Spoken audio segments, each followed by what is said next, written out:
بسم اللہ الرحمن الرحیم۔ السلام علیکم پیارے دوستو، آج کی اس ویڈیو میں ہم آپ کو بتائیں گے کہ بنی اسرائیل کون تھے اور کس نبی کی اولاد سے تھے۔ پیارے دوستو، قرآن پاک میں بنی اسرائیل کا ذکر کئی جگہوں پر آیا ہے، یہاں تک کہ ایک مکمل سورت کا نام بھی بنی اسرائیل ہے۔ حضرت ابراہیم علیہ السلام کے پوتے اور حضرت اسحاق علیہ السلام کے بیٹے یعقوب علیہ السلام کا عبرانی لقب اسرائیل تھا، لہٰذا ان کی اولاد بھی بنی اسرائیل کہلائی۔ ناظرین، یعقوب علیہ السلام کے 12 بیٹے تھے، اس لیے ابتدا سے ہی بنی اسرائیل 12 قبیلوں میں بٹے ہوئے تھے۔ ابراہیم علیہ السلام کا آبائی وطن عراق تھا، لیکن ابراہیم علیہ السلام عراق سے ہجرت کر کے فلسطین میں آباد ہو گئے۔ سفر ہجرت کے دوران آپ نے سارہ اور ہاجرہ سے شادیاں کی۔ آپ علیہ السلام کے چھوٹے بیٹے اسحاق علیہ السلام سارہ کے بطن سے تھے، جبکہ بڑے بیٹے اسماعیل جو کہ حضرت محمد صلی اللہ علیہ وآلہ وسلم کی جد امجد بھی ہے، ہاجرہ کے بطن سے تھے۔ حضرت ابراہیم علیہ السلام نے اللہ کے حکم سے اپنے بڑے بیٹے اسماعیل علیہ السلام اور ان کی والدہ ہاجرہ کو مکہ مکرمہ میں چھوڑ دیا۔ بعد میں مکہ شہر میں ہی وہ آباد ہو گئے، جبکہ خود سارہ اور اسحاق علیہ السلام کے ساتھ فلسطین میں ہی مقیم رہے۔ ابراہیم علیہ السلام کے چھوٹے صاحبزادی اسحاق علیہ السلام کے بیٹے کا نام یعقوب تھا، اور یعقوب علیہ السلام کا عبرانی لقب اسرائیل تھا۔ اپنا والد، دادا اور چچا کی طرح آپ علیہ السلام بھی اللہ کے ایک برگزیدہ نبی تھے۔ یعقوب علیہ السلام کے 12 بیٹے تھے، جن میں سب سے چھوٹے یوسف علیہ السلام مصر میں بہت بڑے عہدے پر فائز ہوئے، تو بے شمار بنی اسرائیل مصر جا کر آباد ہو گئے۔ اسی دوران بھی اس قوم کی ہدایت کے لیے کئی پیغمبر آئے۔ بنی اسرائیل ایک طویل مدت کی آسائش اور حکمرانی کے بعد قبطیوں کی غلامی میں جکڑ گئے۔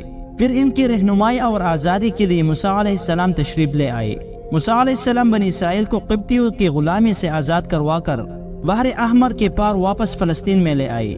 یہاں آپ علیہ السلام کی بعد آپ علیہ السلام کی بھائی ہارون علیہ السلام پیغمبر اور بادشاہ ٹھہرے۔